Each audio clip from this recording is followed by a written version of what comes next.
Cause I've been driving this train, years in this lane, there's no stopping this flame. Cause I came to the game and I changed it to play how I like. Hai sobat, welcome back to my channel. Tim Pramac Yamaha di MotoGP Prancis minggu ini akan hadir dengan pembalap Miguel Oliveira dan livery baru yang menonjolkan sponsor utama mereka, Alpine. Tim yang bermarkas Casole d'Elsa, Tuscany, Italia tersebut, selain punya keinginan untuk kembali memulihkan performanya dari dua akhir pekan terakhir yang ditutup tanpa poin, akan tampil dengan tampilan baru untuk merayakan kerjasama dengan Alpine. Tim Pramac sudah menyiapkan segalanya untuk menyambut Grand Prix Prancis akhir pekan ini, dengan tim yang menjadikan pembalapnya juara tahun lalu, Martin, tiba di Le Mans dengan dua fitur baru. Di antara semuanya, yang paling penting tidak diragukan lagi adalah kembalinya Miguel Oliveira yang telah lama ditunggu-tunggu, yang telah absen selama hampir 2 bulan setelah cedera yang dideritanya dalam balapan sprint di Argentina. Mulai saat itu, pembalap asal Portugal tersebut dengan intensif memulai pemulihan yang panjang yang baru dapat dipastikan besok, ketika pembalap berusia 30 tahun itu akan oleh dokter sirkuit Le Mans untuk mengikuti balapan akhir pekan tersebut. Sementara itu, Oliveira bersemangat dan termotivasi untuk dapat melanjutkan keikutsertaannya dalam kejuaraan dunia setelah satu-satunya poin ia peroleh di putaran pertama kejuaraan di GP Thailand. Setelah 2 bulan absen dari balapan, saya sangat senang mengumumkan kembalinya saya ke lintasan akhir pekan ini di Le Mans. Ajang ini tidak hanya menandai kembalinya saya secara fisik, tetapi juga puncak dari proses pemulihan yang berat yang dimungkinkan oleh dukungan yang tak tergoyahkan dari tim saya. Profesionalisme, dedikasi, dan kepercayaan mereka kepada saya sangat menentukan dan saya sangat berterima kasih untuk itu, kata Oliveira. Namun dia tahu dia harus memulai dari awal atau paling tidak harus bisa masuk ke dalam ritme kompetisi yang sesungguhnya, dan itu tidak mudah. Saya tahu bahwa menemukan ritme lagi akan menjadi tantangan, tetapi dengan tim di sisi saya yakin bahwa saya dapat kembali ke lintasan, tambah pembalap asal Portugal itu. Le Mans juga bisa menjadi kesempatan untuk mencoba menutup lembaran negatif terkait performa secara keseluruhan tim Pramac Yamaha. Dalam 2 ajang terakhir, Augusto Fernandes sebagai pengganti Oliveira dan Jack Miller sama-sama tidak mencetak poin.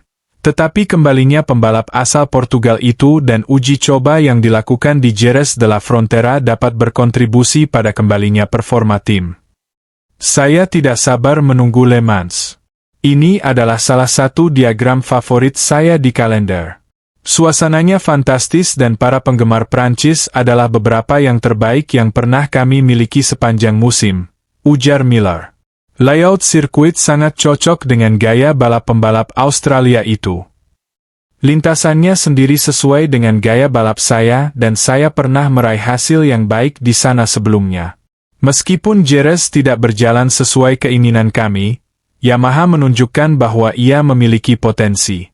Uji coba tersebut memberi kami part baru untuk bekerja dan diagram ini selalu mengakomodasi kekuatan M1 dengan baik. Salah satu hal yang menarik berikutnya adalah terkait dengan tim Pramac yang akan meluncurkan livery khusus, yang akan muncul selama balapan hari Minggu untuk merayakan kemitraan antara tim dan Alpine, sponsor utama. Sementara itu sobatku semua, pembalap Ducati Marc Marquez mengaku bingung jelang balapan MotoGP Prancis 2025 di sirkuit Le Mans, 9–11 Mei mendatang.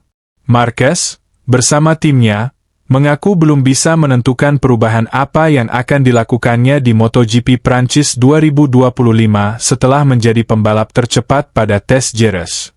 Saya senang bisa kembali bekerja. Le Mans telah menjadi trek yang sangat bersahabat bagi Ducati dalam beberapa musim terakhir, dan tahun lalu saya meraih podium di sini, kata Marquez dikutip dari Crash. Kami melakukan banyak hal di Jerez pada hari tes, tapi saya tidak tahu persis apa yang akan kami bawa ke sini, tetapi saya yakin itu adalah akhir pekan yang bagus. Sangat disayangkan tentang kecelakaan pada hari Minggu.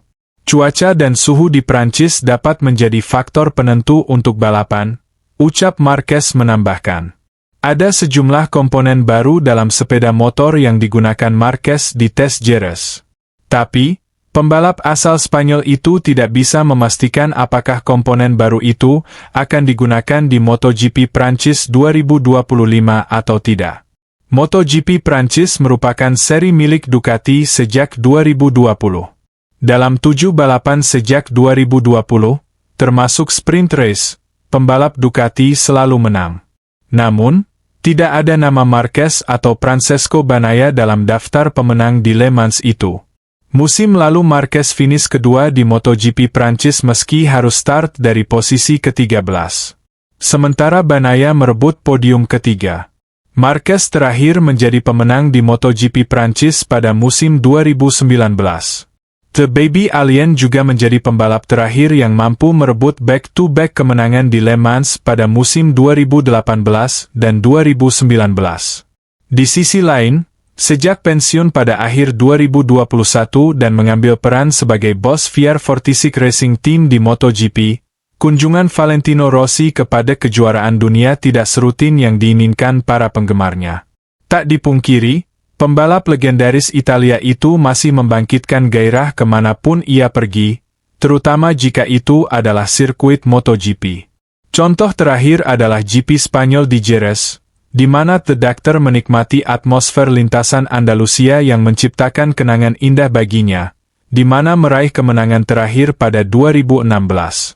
Setelah pensiun, Rossi fokus pada dunia balap mobil, namun ia tetap hadir di range VR46, berlatih dengan motor trail bersama para pembalap akademi.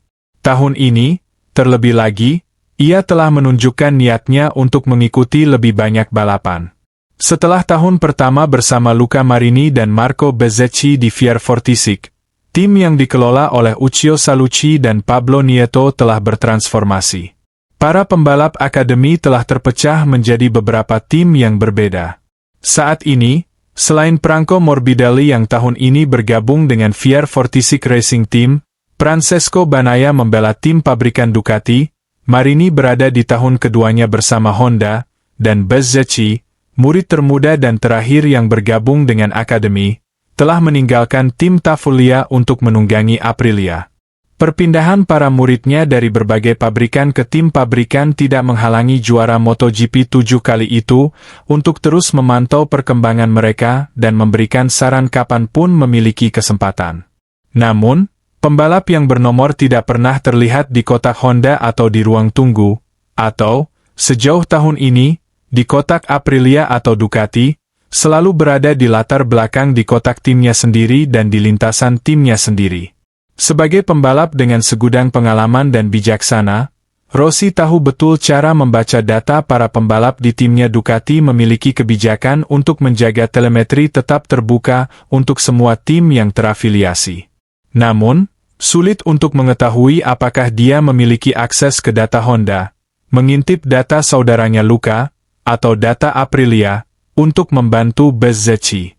Setiap kali Rossi berada di sirkuit, dan tahun ini dia telah mengunjungi Qatar dan Jerez, para pembalapnya menekankan betapa bermanfaatnya nasihat pembalap Italia itu bagi mereka.